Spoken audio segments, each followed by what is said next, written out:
Is Kristen Beck, and I'm going to be going over a calculator app that I created in my ART337 class at BYU-Idaho.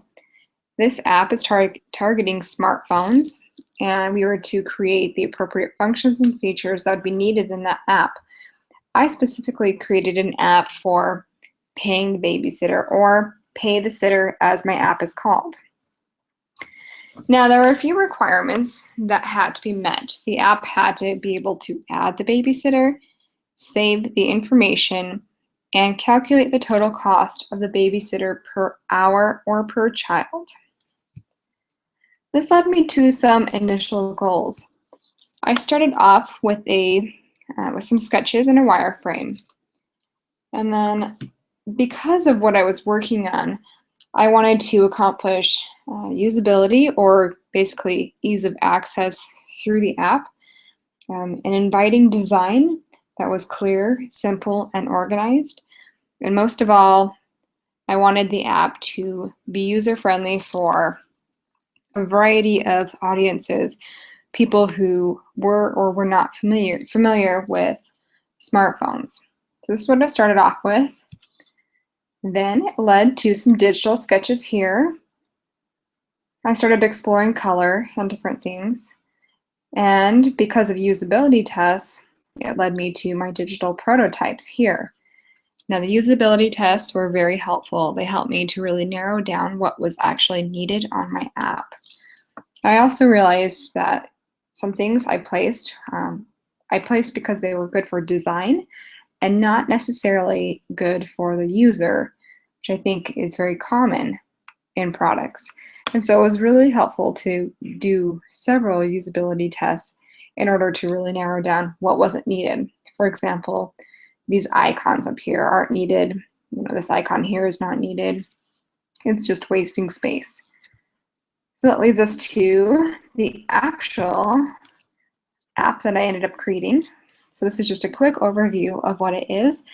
This is my initial screen, Pay the Sitter as my app is called, which would then lead you to the following screen. This is my home page. So you can click Add or Find. So if you were to click Add, it would then lead you to the Add screen. This is my back arrow here. A user could enter their name, the rate per hour, and tip if necessary. And then as they click Save, it would then lead them to the profile page here. And this page here is just, demonstrating that the keyboard pops up as needed. And here's my profile page. So I added Nika, a babysitter. And then at this point, this is the profile. I can add hours, I can add minutes. And when I click Calculate, it will present the total payment due. Now, I did add a little edit icon here, and the reason for that is because you can access this profile page a number of ways. And so if you wanted to edit, say, the rate of Nika, the babysitter, then you could just click here to edit, since the back arrow wouldn't necessarily take you to that page.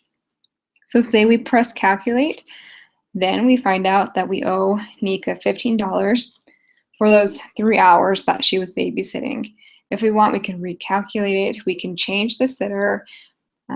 We can go back to our home here. I added the home icon since this back arrow wouldn't necessarily lead us to a page that would be helpful. If we did go home, we'd be back to this page, and we could go to Find.